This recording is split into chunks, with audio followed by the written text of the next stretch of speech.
बात है किसकी बी टीम है, भाजपा की या फिर समाजवादी पार्टी की।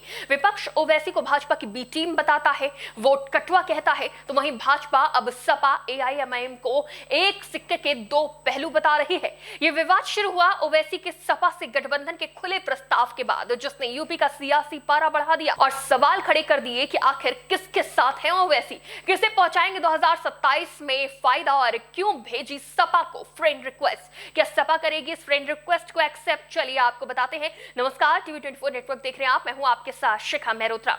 एआईएमआईएम प्रमुख असदुद्दीन ओवैसी लगातार अपने ऊपर से भाजपा की बी टीम होने का टैग हटाने की कोशिश कर रहे हैं। कई बार विपक्षी गठबंधन में शामिल होने की कोशिश भी कर चुके हैं, लेकिन वो असफल रही है। वो चाहे लोकसभा चुनाव में इंडिया अलायंस का हिस्सा बनना हो या फिर बिहार विधानसभा चुनाव में आरजेडी कांग्रेस गठबंधन का हिस्सा बनना। और अब ओवैसी की नजर यूपी पर है, जहां वो गठबंधन की संभावनाएं तलाश रहे हैं, कभी बसपा के साथ तो कभी सपा कांग्रेस के साथ। एआईएमआईएम कई बार भाजपा को हराने का नाम लेकर बसपा से गठबंधन की अपील भी कर चुकी है। एआईएमआईएम की तरफ से दावा किया गया है कि यूपी में भाजपा को सिर्फ दलित मुस्लिम का गठजोड़ ही हरा सकता है। संकेत साफ थे कि बसपा एआईएमआईएम से गठबंधन कर ले और साथ में 2027 का चुनाव लड़े, लेकिन वहां पर भी एआईएमआईएम को निराशा ही हाथ लगी, जिसके बाद अब असदुद्दीन ओवैसी ने सपा की तरफ साफ शब्दों में दोस्ती का हाथ बढ़ाया है, जिसे भाजपा ने फ्रेंड रिक्वेस्ट करार दिया है। जिसके बाद भाजपा सपा और एआईएमआईएम पर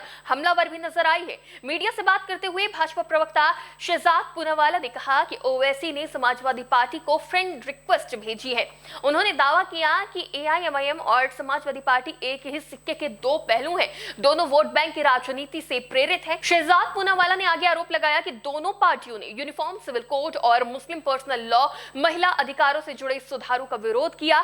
साथ ही उन्होंने उन पर संविधान से ऊपर वोट बैंक की राजनीति को रखने की आरोप भी लगाए।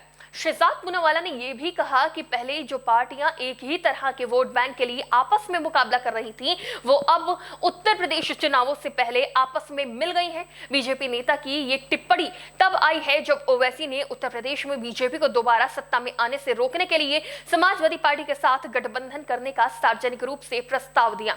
मुरादाबाद में आयोजित एक जनसभा को संबोधित करते हुए एआईएमआईएम प्रमुख ने साफ कहा कि उनकी पार्टी नहीं चाहती कि उत्तर प्रदेश में बीजेपी दोबारा सरकार बनाए और उन्होंने विपक्षी दलों से चुनाव से पहले बातचीत शुरू करने का आग्रह किया।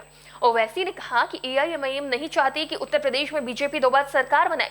मैं हाथ मिलाने को तैयार हूं, मैं गठबंधन करने को तैयार हूं। बातचीत का यही सही समय है। चुनाव खत्म होने के बाद रोना मत। हम नहीं चाहते कि बीजेपी फिर से सत्ता में आए। उन्होंने उन आरोपों का भी जवाब दिया कि एआईएमआईएम की मौजूदगी से विपक्ष की संभावनाओं को नुकसान पहुंचता है। ओवैसी ने साफ कहा कि अगर बीजेपी को हराने में मदद मिलती है तो वो समाजवादी पार्टी के साथ मिलकर चुनाव लड़ने को तैयार है। फिर क्या था, ओवैसी के खुले ऑफर पर समाजवादी पार्टी को घेरने का भारतीय जनता पार्टी को मौका मिल गया। ऐसे में सोचने वाली बात यह है कि क्या ओवैसी का सपा के साथ जाना उसे मजबूत करेगा या फिर कमजोर? क्या इससे विपक्ष का बी टीम वाला नैरेटिव कमजोर पड़ जाएगा और भाजपा के आरोप सही साबित हो सकते हैं? और इससे किसे होगा नुकसान? समाजवादी पार्टी को।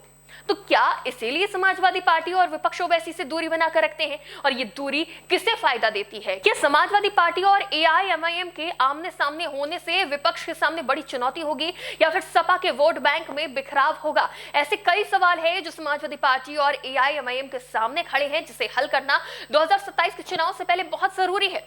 लेकिन सपा ने काफी हद तक तस्वीर साफ कर दी है कि ओवैसी से गठबंधन समाजवादी पार्टी करेगी या फिर नहीं। अखिलेश यादव ने एआईएमआईएम से गठबंधन पर बड़ा नपातोला बयान दिया है। उन्होंने कहा कि यूपी में अभी चुनाव दूर है, अभी लोकसभा में हम सब लोग एक साथ हैं। यानी उन्होंने इशारा किया कि हम लोकसभा में तो साथ हैं, लेकिन यूपी का चुनाव दूर है, गठबंधन होगा या नहीं होगा इसके लिए वो समय मांग रहे हैं। तो अब देखना यह होगा कि समाजवादी पार्टी क्या गठबंधन की इस पहल को स्वीकार करती है या फिर टाल देती है और ओवैसी को वोट कटवा की भूमिका में देखती है। और ओवैसी अपनी पार्टी पर लगे इस बी टीम के टैग को दूर करने के लिए कौन सी नई सियासी चाल चलते हैं, ये देखना दिलचस्प होगा। इस पूरे मामले पर आपकी क्या राय है, हमें कमेंट बॉक्स में जरूर बताएं। फिलहाल के लिए देखते रहिए टीवी 24 नेटवर्क।